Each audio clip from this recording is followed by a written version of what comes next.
So here I am now out the front of Antec Plaza, and I actually did a used PC parts hunt here recently, a few days ago, but today is the Galax OC event, or the Overclocking Carnival. They've also got the Galax Esports Carnival going on at the same time. So with all that aside, let's go inside and find out what extreme graphics card overclocking is all about with liquid nitrogen.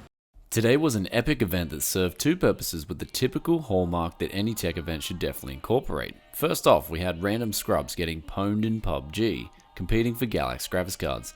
Then there were hot models showing off all the lineup of products that Galax had on display, some of which I have never even seen before, ranging from SSDs to Thunderbolt connected external GTX 1060 enclosures. Then there was two tournaments, one a CSGO tournament and the other an extreme graphics card overclocking event, partaking on the main floor. Both featured enthusiastic announcers and a massive big screen to see all the action happening live, and there were plenty of seats available too, though more on that later. The first event, the Extreme Hall of Fame overclocking competition, featured LN2, which is a liquid used to cool down components to extreme levels, so that the silicon doesn't warp when temperatures get too hot. And this was an event that really holds true to the enthusiast nature of technology, and is sadly one of the last few live competitive overclocking events that exists in the world, especially for graphics cards. MSI and Gigabyte etc. have stopped doing these events, which is quite sad since the competitive atmosphere here was so intense, and you definitely know that to be true when guys are working up a sweat around liquid nitrogen, which cools graphics cards anywhere down to minus 190 degrees. However, coming into this event, there were 12 contestants who made it through the pre-qualifiers, and it was their job to get the top scores across 4 different benchmarks, these being TimeSpy, TimeSpy Extreme, GPU Pi-1B, and Geekbench. All 4 benchmarks definitely threw a curveball in every direction to the overclockers, as they all behaved differently and stressed not just the GPU, but also the CPU in different ways. So it is important that the overclockers learn their gear fast and then implement the best overclock to get the best score in that benchmark. And in this case, they were all provided a GTX 1080 Ti Hall of Fame graphics card, Galax DDR4 memory, yes, you heard that right, Galax do make DDR4 memory, a 7740X CPU, and an Antec 1300 watt power supply. The contestants were all allowed to bring their own motherboards, but it was interesting to see that practically all contestants were using the exact same X299 board. This is the Asus Apex. Though basically with this competition, some competitors were going very hard from the start. Hair dryers in hand, temp sensors all ready to go, though one competitor just had it going on that day, and that was Alex Rowe, who really took the ball and ran with it from the start of the competition. Other competitors ran into crazy problems with things like USB ports blowing out, cold boots, and weird post problems that stopped them from finishing the race. And honestly, this is what makes competition like this so much fun to observe, and with only 5 hours to learn their gear and also overcome bugs and work within a limited time frame, the competition was fierce. And for me personally, it opened up my eyes to just how overclocking, just like anything else competitive, should be considered a sport. It requires an immense amount of skill and learning, as well as being fast on the hands. Things like pouring LN2 in a certain way, spreading paste with the perfect amount, and covering your gear with the right materials can mean the difference between getting that world record or even winning that round and scoring the victory. And with 5,000 USD on the line for first place, it is easy to see how this would encourage the contestants to be even more competitive on the day. Seriously though, if you ever have one of these events that is local to you and appreciate overclocking, then you have to make a reservation to go check it out. The Galax Overclocking Carnival was a blast.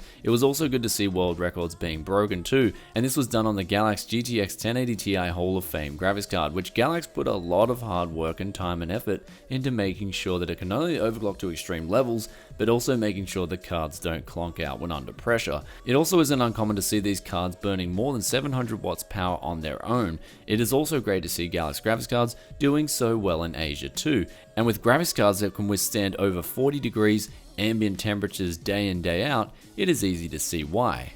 Also, a fun fact with Galax is that they are actually called KFA2 in Europe, and this was because they couldn't trademark the word Galax, so they have 2 brand names under the same company. Though besides overclocking and the HoF, there was also a judge panel that consisted of 3 talented individuals. First, Parsi from FutureMark.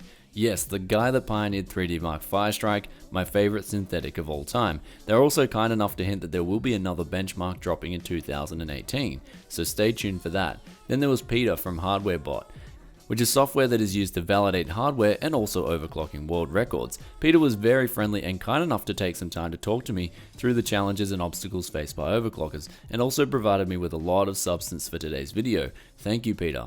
Last was Mad from Galax, who is part of the Hall of Fame development team and is responsible for making the Hall of Fame products as good as they are today. He was also extremely friendly, and all three of the judges made sure the overclocks were confirmed and validated before posting scores on the scoreboard. They also did get some time out with Mad and other execs of the Galax company, and here's what they had to say. So now we're in the conference room of the Galax event here, and I'm joined by Matt, Alex, and Richard, and I'm going to throw some kind of different questions at them. So the first being, of course, one that's on my mind is, why NVIDIA and not AMD? I think from first day we do graphic card, we already choose NVIDIA. And in the past 17 years, we cooperated with NVIDIA. We are very happy. So we have never think about other choice. So now that we're in Thailand here, I've noticed that esports is growing. It's just been officially recognized as an official sport in Thailand. And now I've also noticed when I was shopping around here for PC parts, I think Galax is the #2 selling brand in Thailand at the moment. So with that, what makes the Galax brand sell so well here? What do you think? First, I think, of course, the products, our Thailand friends love so much. Just like the HoF series and also our EXOC and EX series.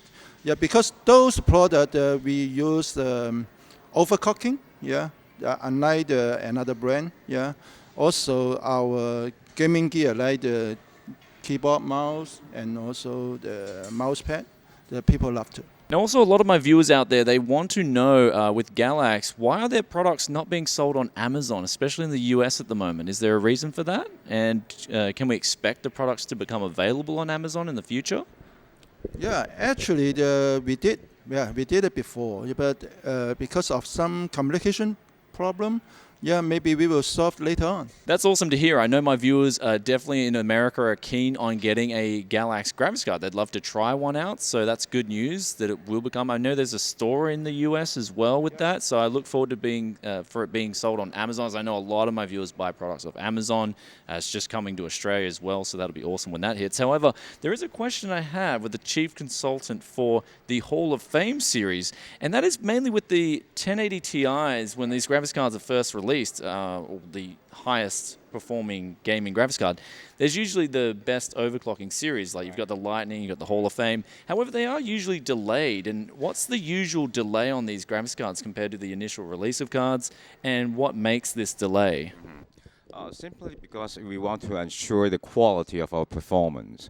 1080 Ti, which is composed of a 12-layer PCB, which will probably take 5 to 8 weeks for production. So with 16 plus 3 phases, we got a lot of assembly to do. So probably for the whole production to complete, it takes at least 10 weeks. So that's why we usually have a very long production period for that series, just to ensure performance, if you will, yes. So in the future with the Hall of Fame series especially, now it's definitely directed at overclocking, extreme overclocking as well, but a lot of people also like to buy it because of the massive air cooler. It's got 3 fans included and that keeps the temperatures down. They can get good overclocks even on air. Is there any plans to maybe perhaps rush it to market? Because I know a lot of the enthusiasts want to buy the best card day one. In the future, do you see yourself releasing maybe the Hall of Fame series graphics cards a little bit sooner than that usual delay? Yeah, we are working on it, frankly. But one thing, as I said before, we want to assure the quality of the product.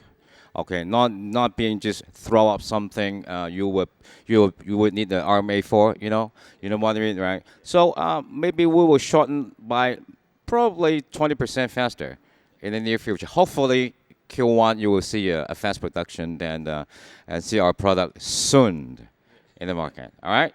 Awesome, guys. That's great news. So basically, Galax aren't doing bang jobs. So there we have it, guys. And the final question I have is higher resolution or higher refresh rate? Which would you prefer? High refresh rate. Yes, high refresh rate. Yeah, as a gamer, high refresh rate. Everybody's high refresh rate. I got to agree. So now that the overclockers and the panel were hard at work, and after a long day, there emerged 3 winners, with first place being Alex Rowe, who took the ball, like I said before, from the start and just ran with it. Very consistent and scored 5,000 USD in first place. Second place was OGS, who came in with a smooth 4,000 USD prize money, and then there was third place with Phil, who scored a solid $3,000. Though the next tournament on the floor was the CSGO tournament, 2 teams, one called Beyond.MapleClub and the other MITH, were playing extremely competitive.